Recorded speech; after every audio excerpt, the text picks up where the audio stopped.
உலகெங்கும் நிறைந்திருக்கும் தமிழ் நேயர்கள் அனைவருக்கும் எமது மனமார்ந்த வணக்கம்.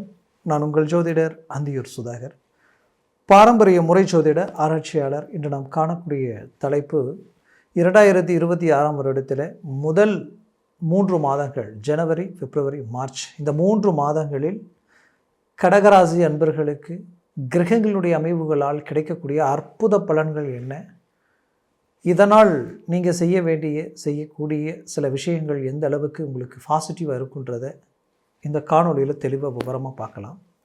நம்ம சேனலை சப்ஸ்கிரைப் பண்ணாதவங்க பண்ணிக்கோங்க, பெல் பட்டனை கிளிக் பண்ணி ஆல் ஆப்ஷனை கொடுத்துக்கோங்க. அப்போ தான் அடுத்தடுத்த காணொலிகள் உங்களுக்கு உடனடியாக வந்து அடையும்.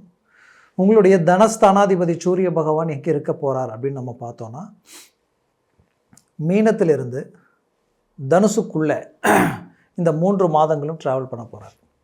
குறிப்பாக இவர் இருக்கக்கூடிய இடம் வந்து பார்த்திங்கன்னா, மகரத்தில் உங்களுக்கு 7ஆம் பாவமாக திகழக்கூடிய அந்த இடத்துல சூரியன் சஞ்சாரம் செய்யக்கூடிய காலமும் இதுதான். அடுத்தது குரு வீட்டிலையும் சூரிய பகவான் இருக்க போகிறாரு. இவரோட தான் செவ்வாயும் அதே இடத்துல ட்ராவல் பண்ணக்கூடிய காலகட்டங்கள் இது. அப்போது கடகத்திற்கு பார்த்திங்கன்னா இங்கே என்ன பலமான ஒரு நிலை இருக்குன்னா, நீங்கள் கடந்த காலகட்டங்களில் செய்த வேலைகளால் நிறைய செலவினங்களையும் பண விரயங்களையும் தேவையில்லா கடன் சுமைகளையும் சுமக்கக்கூடிய நிலைக்கு ஆளாயிருந்திருப்பீங்க.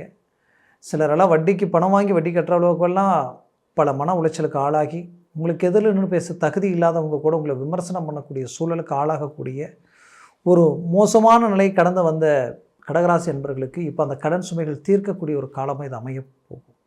அது மட்டும் இல்லை, இந்த கடன் சுமைகள் தீருது அப்படின்றதையும் தாண்டி உங்களுடைய வேலையில், உங்களுடைய தொழிலில் பெரிய லெவலில் நீங்கள் ஒரு நல்ல இலக்கு அடைய போகிறீங்க, ஒரு வளர்ச்சி பாதையை சந்திக்க போகிறீங்க. புது புது நட்புகள் உங்களை வந்து நெருங்க போகுது.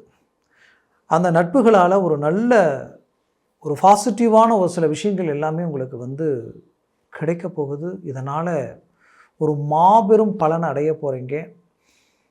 இத்தனை வருடங்களாக நீங்கள் பட்ட கஷ்டத்துக்கு உண்டான பலன் உங்களுக்கு கிடைக்க போகுது. நீங்கள் ஒரு பிரபலமான ரீதியில் நிற்கக்கூடிய ஒரு காலமாக இது அமைய போகுது. நட்பு ரீதியில் இருந்த பிளவுகளும் பிரச்சனைகளும் சலிப்புகளும் சங்கடங்களும் விலகி ஒன்றிணையக்கூடிய ஒரு காலமாக இது அமைய போகுது. மேற்கொண்டு கடகராசி அன்பர்கள் திருமண வாழ்க்கை ரீதியில் இருந்த பிரச்சனைகளும் தீரப்போகுது. ரொம்ப நாளாக மனச்சஞ்சலங்களும் குழப்பங்களும் குடும்பத்தில் இருந்துக்கிட்டே இருக்குது. ஒரு அண்டர்ஸ்டாண்டிங் இல்லை, குடும்பத்தில் ஒரு அமைதி இல்லை, ஏதோ ஒரு பிரச்சனைகள், ஏதோ ஒரு குழப்பங்கள், ஏதோ ஒன்று சூழ்ந்து தேர்ட் பர்சனுடைய என்ட்ரினால் குழப்பங்கள் இருந்துக்கிட்டே இருக்குது. இதுக்கு ஒரு தீர்வுகள் இல்லையான்னு நினச்ச வருத்தப்பட்ட உங்களுடைய வாழ்க்கையில் ஒரு மாபெரும் மாற்றங்கள் கிடைக்கக்கூடிய ஒரு காலமாக இது அமைய போகுது. குடும்பத்தில் பிள்ளைகள் உங்களுடைய பேச்சை மீறி செய்த சில வேலைகள்னால் மனசொடைஞ்சு போய் இன்றைக்கி வந்து மீண்டும் இயல்பு நிலைக்குண்டான அந்த வாழ்க்கை நமக்கு திரும்ப வருமா அப்படின்னு நினச்ச ஏக்கத்தில் இருந்த உங்களுக்கு கண்டிப்பாக அது எல்லாத்துக்கும் ஒரு நல்ல டேர்னிங் கிடைக்கிற ஒரு காலமாக இது இருக்க போகுது. ஏன்னா இந்த காலகட்டங்களில் தான் உங்களுடைய ராசிநாதனுடைய இந்த சந்திர பகவானிற்குரிய ஒரு நல்ல கிரகமாகப்பட்ட செவ்வாய் பகவான், அவர் உங்களுக்கு 10ஆம் பாவாதிபதியும் அவர் தான், அதுலேயும் பஞ்சமாதிபதியும் அவர் தான். அவர் உங்களுக்கு கரெக்டான ஒரு இடத்துல தான் ட்ராவலிங் ஆகிறார். அவர் அந்த மகரத்தில் உச்சம் பெறக்கூடிய காலம் இதுதான். உச்ச செவ்வாய், அதை பற்றி தனியாக அப்புறம் காணொலியில் உங்களுக்கு நான் சொல்கிறேன். இது எல்லாமே இதற்கு நடுவில் வரும் பொழுது இதெல்லாம் பெரிய லெவலில் ஸ்டார் ஆக்கிடும். நீங்கள்லாம் ஒரு சினிமா துறையில் நான் இருக்கிறேன் அப்படின்னு நினச்சிங்கன்னா இப்போ அது உங்களுக்குரிய காலம்தான். ஏன்னா கடந்த காலகட்டங்களில் உங்களால் மற்றவர்கள் டாப் லெவலுக்கு போயிருப்பாங்க, இப்போ நீங்கள் போக போகிறீங்க. அதற்கு மற்றவங்க உங்களுக்கு தூக்கி நிறுத்துறதுக்கு உண்டான ஒரு வாய்ப்பு உங்களுக்கு கிடைக்க போகுதுன்றது உண்மை. டெக்ஸ்டைல்ஸ் துறையிலெல்லாம் டாப் லெவலில் நீங்கள் பலத்தை காட்டலாம். ஏன்னா சுக்கிரனும் பார்த்திங்கன்னா சனி பகவானுடைய வீடில் அவர் ட்ராவல் பண்ண போகிறார். இதெல்லாமே உங்களுக்கு ஒரு நல்ல ஹைலைட். இதெல்லாம் ஒரு பாசிட்டிவ், பெரிய லெவலில் பாசிட்டிவ். சுக்கிரன் ஜஸ்ட்டு வந்து அவர் வந்து ஏதோ இந்த டெக்ஸ்டைல் சார்ந்த விஷயங்களுக்கு மட்டும்தான் நினச்சிட போகிறீங்க. தனம், செல்வம், நீங்கள் ஒரு ஃபைனான்ஸ் துறையில் இருக்கிறீங்கன்னா இது உங்களுக்குரிய ஒரு காலம். நீங்கள் விட்டதெல்லாம் மீண்டும் உங்களை தேடி வர்றதுக்குண்டான வாய்ப்புகள் உருவாகும். அதுலேயும் சுக்கிரன் ஒரு மனிதனுடைய சுகபோக ராஜயோக அமைவுகளை கொடுக்கக்கூடியவர், சகல சம்பத்துகளையும் செல்வாக்கையும் உண்டாக்கி கொடுக்கக்கூடியவர். அதுலேயும் வந்து பார்க்கும் பொழுது கலஸ்தர காரகரும் அவர் தான். அப்போ திருமண முயற்சிகள் தடப்பட்டவங்களுக்கு திருமணம் உடனடியாக கைக்கூடி வரக்கூடிய காலமாக இது இருக்கும். இதுதான் பொண்ணு இதுதான் மாப்பிள்ளைன்ற அளவுக்கெல்லாம் போய் கடைசியில் ரிஜெக்ட் ஆகி பிரேக் ஆகி போயிருக்கும். அது எல்லாத்தையும் தாண்டி மீண்டும் ஒரு நல்ல பாசிட்டிவான ஒரு அமைப்பு உண்டாக்கிடுவீங்க. ஒரு நல்ல ஒரு அருமையான காலகட்டமாக இது அமையக்கூடிய ஒரு காலமாக இது இருக்க போகுது. மொத்தத்தில் இது எல்லாமே வந்து கடகராசி அன்பர்களுக்கு ஒரு நல்ல அருமையான காலகட்டங்கள். நீங்கள் போட்ட இன்வெஸ்ட்மெண்ட் எல்லாமே பெருசாகும். அதில் ஒரு நல்ல டெவலப்மெண்ட் கிடைக்கும். சிலர் வந்து ஏதாவது ஒரு கட்டிட வேலைகள் ப்ளஸ் வீடு கட்டக்கூடிய யோகம், இல்லை ஒரு பிஸ்னஸ் ஃபேக்ட்ரி அமைக்கலாம், தொழில் துறைக்கு உண்டான சில விஷயங்கள் அமைக்கலாம் அப்படின்னு நினைக்கிறவங்களுக்கு இப்போ ஒரு நல்ல ஒரு காலம். அதற்குண்டான வேலையை தொடங்கியிருப்பீங்க, இல்லைன்னா தொடங்கிடுவீங்க. அந்த வாய்ப்பு இந்த முதல் 3 மாதத்திலேயே பெரிய லெவல் உங்களுக்கு கிடைக்க போகுது. அதுலேயும் உங்களுக்கு மெயினாக திருமண வாழ்க்கை சார்ந்த ரீதியில் இருக்கக்கூடிய பிரச்சனைகள் தீர்றது மட்டும் இல்லாமல் பிள்ளைகளினுடைய கல்வி ரீதியில் ஒரு நல்ல மாற்றங்கள் பிறக்க போகும். அதே நேரத்தில் அவர்கள் ஆரோக்கிய ரீதியிலையும் நல்ல ஒரு மேன்மைகள் கிடைக்கும். மாணவ மாணவிகள் நல்ல படிப்பு ரீதியில் ஒரு நல்ல ஒரு சேஞ்சஸ், பாசிட்டிவான ஒரு வாய்ப்புகள் கிடைக்கும். படித்த இடத்துலேருந்து உங்களை வேலைக்கு எடுக்கிறது அளவுக்கெல்லாமே உங்களுடைய இமேஜ் அடுத்த லெவலுக்கு போயிடும். மேற்கொண்டு வந்து பார்த்திங்கன்னா, இந்த குடும்ப ரீதியில் இருந்த சொத்துக்கள் ரொம்ப நாளாக தகராறுலையே இருக்குது, அது பிரிக்க முடியல, மீண்டும் வந்து ஒன்றுமே எதுவுமே கைக்கூடி வரலைன்னு நினச்சவங்களுக்கு இப்போ அதை பற்றி பேசினா உங்களுக்கு ஒரு நல்ல அதனால் ஒரு நல்ல ரிசல்ட் கிடைக்கும். ஒரு நல்ல ஒரு அனுகூலத்தோட 100% உங்கள் ப்ராப்பர்ட்டி உங்களை தேடி வந்து நிற்கும். மேற்கொண்டு வந்து பார்த்திங்கன்னா, வெளிநாடு முயற்சியில் கடகராசி என்பவர்கள் யோசிக்க வேண்டியதே இல்லை. சடனாக இறங்கி வெளிநாடு முயற்சிகள் பண்ணுங்கள். வெளிநாடு வரைக்கும் போகக்கூடிய ஒரு மேன்மைகளும் கிடைக்கும். வெளிநாட்டில் இருக்கக்கூடியவங்க நிறைய சில சிரமங்களை கடந்து வந்திருந்தாலும் அது எல்லாத்தையும் சரி செய்வீங்க. மீண்டும் ரீஎன்ட்ரி கொடுப்பீங்க. அந்த இடத்துல ஸ்டாண்டர்டாக நின்று ஜெயிப்பீங்க. தொழில் வேலை ரீதியில் ப்ராஜெக்ட்ஸ் எல்லாம் கூடி வந்த மாதிரி இருந்திருக்கும் கடந்த காலகட்டங்களில். கடைசியில் பார்த்தா அப்படியே பிரேக் ஆகிருக்கும். அது எல்லாத்தையும் தாண்டி சக்ஸஸ்ஃபுல்லாக கொடுத்துருவீங்க.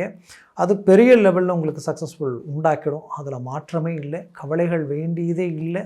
ஸ்ட்ராங்காக இறங்கி செயல்படுங்க. 100% உங்களுக்கு சக்ஸஸ்ஃபுல் கிடைக்க போகுதுன்றது நிச்சயம் உண்மை. மேலும் கடகராசி அன்பர்களுக்கு புத்திர பாக்கியம் ரொம்ப நாள் இல்லைன்னு நினைக்கிறவங்களுக்கு புத்திர பாக்கியம் கிடைக்கிறதுக்கு உண்டான காலம். குலதெய்வ வழிபாடுகளை நீங்கள் செய்யுங்க. முடிஞ்ச வரைக்கும் திங்கட்கிழமை தோறும் அம்மன் தரிசனம் செய்யுங்க. அது ரொம்ப நல்லாயிருக்கும். அம்மன் கோயிலுக்கு போய் மனசார அர்ச்சனை செய்துட்டு வாங்க. ஒன்று திங்கள் செய்யலாம், இல்லைனா வெள்ளிக்கிழமை நீங்கள் செய்கிறது உத்தமமாக இருக்கும்.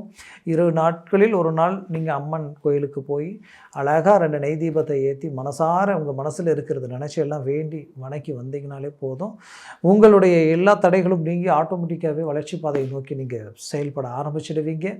அதே நேரத்தில் கடகராசி அன்பர்களுக்கு மன உளைச்சல் ரொம்ப அதிகமாக இருந்திருக்கும். படுத்தா தூக்கம் இல்லாத அளவுக்கு பல யோசனைகள், ஒரு இடத்துல இருக்க முடியாது, இங்கே அங்கே இங்கேன்னு ரொம்ப அலைச்சல் அதிகமாக இருந்திருக்கும். அந்த அலைச்சல்கள் எல்லாத்தையும் தாண்டி ஒரு ஸ்டாண்டர்டாக எல்லாத்தையும் இந்த 2026 நிறுத்திடுவீங்க. அதுலேயும் இந்த 3 மாதத்தில் ஒரு பெரிய லெவலில் ஒரு ஃபோக்கஸ் உண்டாக்குற அளவுக்கு உங்களுக்கு எல்லாமே பக்கபலமாக உங்களுக்கு வந்து நிற்க போகுதுன்றது 100% உண்மை. அதில் எந்த மாற்றமும் இல்லை. அதனால் ஸ்ட்ராங்காக இறங்கி செயல்பட்டீங்கன்னா ஒரு நல்ல ரிசல்ட்டை நீங்கள் சந்திக்கலாம். அதில் எந்த மாற்றமும் இல்லை. கடன் சுமைகள் தீரப்போகுது. கடனை கட்ட போகிறீங்க. கடன் பிரச்சனையிலேருந்து வெளியில் வர போகிறீங்க. அதுலேயும் அதிர்ஷ்டத்திற்குரிய ஒரு காலமாக இது இருக்கிறதுனால சில திடீர் அதிர்ஷ்டங்களும் திடீர் வாய்ப்புகளும் உங்களை வந்து அடையும். தெய்வ வழிபாடுகள் உங்களுக்கு மிகப்பெரிய லெவலில் கை கொடுக்கும். மேற்கொண்டு வந்து பார்த்திங்கன்னா, உங்களது வாழ்க்கையில் ஆரோக்கிய ரீதியில் இருக்கக்கூடிய சிக்கல்கள் தீரப்போகுது. நட்புகளுக்கும் உறவினர்கள் ரீதியில் இருக்கக்கூடிய சலிப்பு சங்கடங்களும் நீங்கி ஒரு நல்ல சகஜிய நிலைக்கு வரக்கூடிய ஒரு காலமாக இது இருக்க போகுது. ஆக கடகராசி அன்பர்களுக்குரிய ஒரு அற்புதமான காலமாக இந்த 3 மாதங்கள் இருக்க போகுது. முயற்சிகளை ரொம்ப ஸ்ட்ராங்காக இறங்கி செயல்படுத்துங்க. ஒரு நல்ல ரிசல்ட் உங்களுக்கு கிடைக்கும். நான் சொன்ன பலன்கள் எல்லாம் கோச்சார ரீதியில் தான் சொல்லியிருக்கிறேன். ஜனன ஜாதகமும் திசா புத்தியும் ப்ளஸ் சர்வாஷ்ட வர்க்க பரல்கள் பொறுத்து பலன்கள் மாறுபடும். உங்கள் ஜனன ஜாதகத்தை பார்த்து எந்த ஒரு முடிவு எடுங்க. எவ்வளோ வேணாலும் சம்பாதிக்கிறீங்க, பட் மிச்சம் வைக்க முடியல. வருது எந்த பக்கம் போகுதுன்னு தெரியல. எவ்வளவு இன்வெஸ்ட்மெண்ட் பண்ணி நிறைய ப்ராஜெக்டை உருவாக்கினாலும் கடைசி நேரத்தில் பார்த்தா கைக்கு வர்றதை விட நஷ்டமாகிறது அதிகமாக இருக்குது. இப்படி பல குழப்பங்கள் உங்களுக்குள்ளே இருந்திருக்கும். பட் அது எல்லாத்திற்குமே உங்களுடைய ஜனன ஜாதகத்தை பார்க்கும் பொழுது உங்களுடைய திசா புத்திகளும் சர்வாஷ்ட வர்க்க பரல்கள் எந்த அளவுக்கு பக்கபலமாக இருக்குன்றதை பொறுத்து பல விஷயங்கள் அறிஞ்சு நீங்கள் மேலும் சக்ஸஸ்ஃபுல்லான லைஃப்பை நோக்கி அடி எடுத்து வைக்கலாம். அதனால் உங்கள் ஜன்ம ஜாதகத்தை பாருங்கள், பார்த்து ஒரு முடிவெடுங்க. அதான் நல்லது. பார்க்கணும்னு நினச்சா கீழே இருக்கக்கூடிய காண்டாக்ட் நம்பருக்கு கால் பண்ணி முன்பதிவு செய்து வாட்ஸ்அப் மூலமாக உங்கள் ஜாதகத்தை அனுப்பி தெளிவாக விவரமாக கேட்டு தெரிஞ்சு அதை சார்ந்த முயற்சிகளும் முடிவுகளும் எடுங்க. அது மாபெரும் மாற்றங்களுக்கு வழிவகுக்கும். மேலும் உங்களது வாழ்க்கை வளமாக அமைந்திட எமது மனமார்ந்த வாழ்த்துக்கள். நன்றி, வணக்கம். மீண்டும் சந்திக்கலாம்.